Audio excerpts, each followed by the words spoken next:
Hello, this is InterpreTIPS, and today's question comes from an interpreter in Delaware, and it relates to a stressful interpreting situation.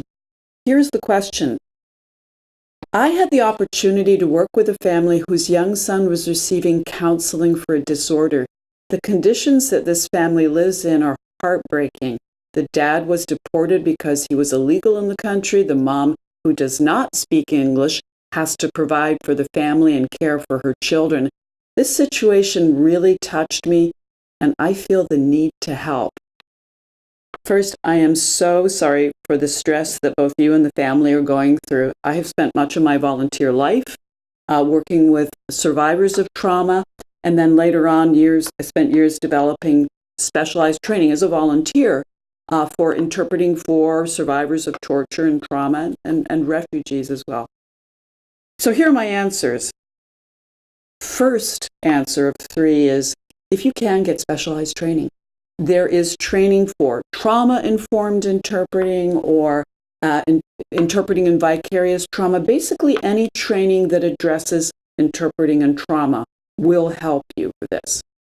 My second suggestion is a free resource that I was involved in creating. It's a training manual, a workbook, and a glossary for victim services interpreting that you can download at the link below this video. It's called Breaking Silence, Interpreting for Victim Services, and it's free because it was produced through funding from the Washington, D.C. Office of Victim Services and Justice Grants. My third question is a bit more delicate. It's to try and understand advocacy. If you want to help people that you've interpreted for in difficult situations like that, that's a decision that involves stepping out of your role. And this is where training, the specialized training I mentioned, would help, but also understanding advocacy.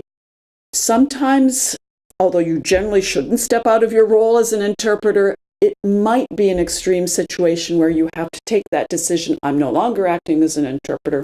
I'm acting as a human being with a conscience. It's kind of a no-choice situation. We have an article called Advocacy in Medical Interpreters that you can download for free from the link below this video at www.go-tpio.com. And I highly recommend it. It's an advocacy roadmap that will help you in that decision-making process about whether you should or shouldn't step out of your role to help a client or a family.